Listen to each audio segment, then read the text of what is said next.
you all with my love and respects. Leader consciousness. What do you mean by the word leader consciousness? Most of us achieve the status of leader, but not the state. State is totally different from status. Status comes from society. When you are leading a group of people, if you are forced to take the responsibility of some department, or if you take the responsibility out of your greed, status comes, but the state is totally different. When I say the word state, I mean your inner space or your being should be matured enough to handle what you are entering in, or the responsibility which you are assuming. When we just get the status without achieving the state, all the problems, whatever exists in the corporate world, in the personal level, stress, tension, and in the level of the team, backfighting, politics, the whole thing starts happening when we don't achieve the state, just achieve the status. Here, I am trying to express few truths from the great traditions of the East, how to achieve the leader consciousness, how to achieve the state of leader, not just the status. Status is very easy. State is something which we really need to achieve. A man who has achieved the state of a leader, the status will simply follow him. Even if the status takes its own time, he will not be bothered. He will live like a king. His very life will be totally fulfilled. And the feeling of the fulfillment, which is invaluable, happens to beings who achieve the leader consciousness. What do I mean by the word state of the leader?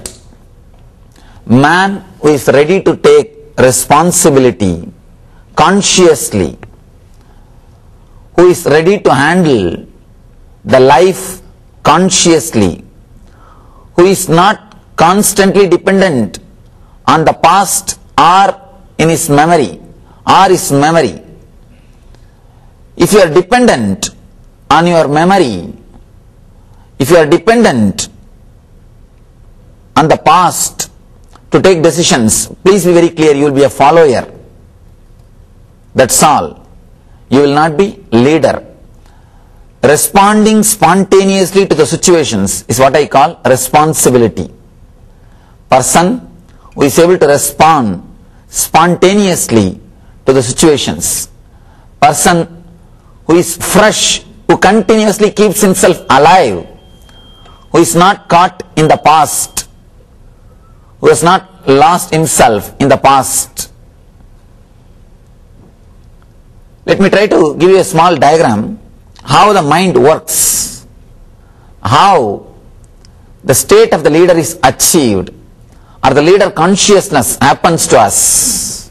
I'll try to present how the mind works, how we usually receive data, process it, and make decisions.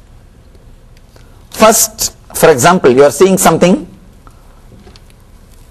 through your eye.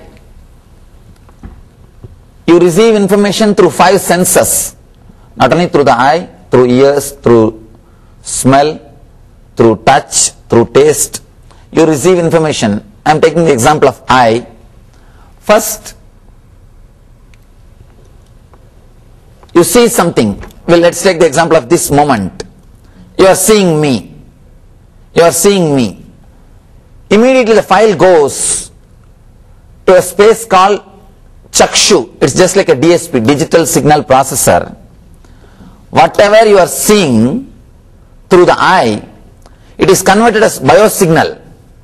Just like a digital signal, whatever you are seeing through the eyes is converted into a signal. And that file moves to a space called chitta. In Sanskrit we call it as chitta. It's just like memory. The process of identification starts. For example, if you are seeing me, seeing this scene, the whole file goes to DSP, Chakshu. The DSP, the whole file is converted into a biosignal file. It moves to chitta, memory. In memory, your memory starts analyzing. This is not this, this is not this, this is not this. The elimination process happens in memory. First your chitta says, your memory says, this is not a stone, this is not a tree, this is not an animal.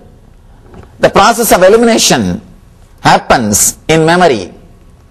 Next, this is it. The identification happens in mind, manas. In mind, you start identifying. This is a human being. He is here to give a lecture. He is a yoga teacher. You start identifying.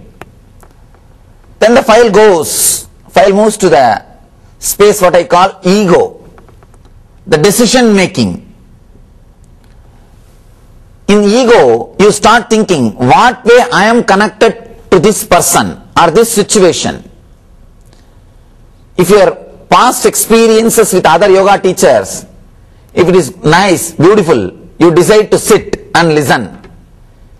If your past experiences are not good, if you felt, oh, this is not worth, I felt very bored that time, last time I came and attended, but I didn't feel any benefit. If you feel negative, you decide, let's move. This is not the space, this is not the place for me to sit.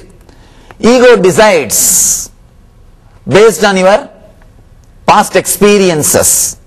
This is the way your mind functions. First, I receives the data, it goes to DSP, where the whole file is converted into biosignal. The signal goes to memory. In memory, this is not, the elimination process starts. Then the whole file goes to mind. Identification happens. After that, what I have to do, what way I am supposed to respond, happens in the ego level. Then you make the decision, your body executes the decision. This is the way decisions are made. Now, important thing which we need to understand, at some level, the decision is taken unconsciously. If the process happens like this in a straightforward way, you will not have any problem. Things will go really smooth in your life. Everything will be clear, straight. But always this process doesn't happen in this straightforward way. Sometimes things starts happening in unconscious way. For example, if you are hurt or disturbed by somebody who was wearing blue dress, blue color cloth, the moment you see me, unconsciously that memory will be awakened.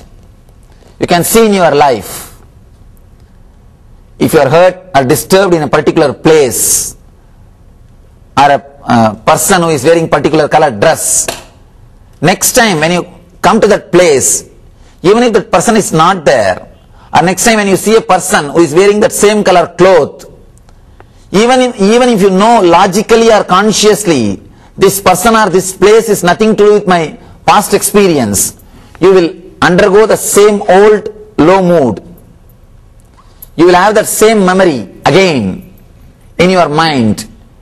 You will again have the same experience. This is what I call samskara, means engraved memory. Here in this space we have all these engraved memories, samskaras. These engraved memories distort or disturb your decision making capacity.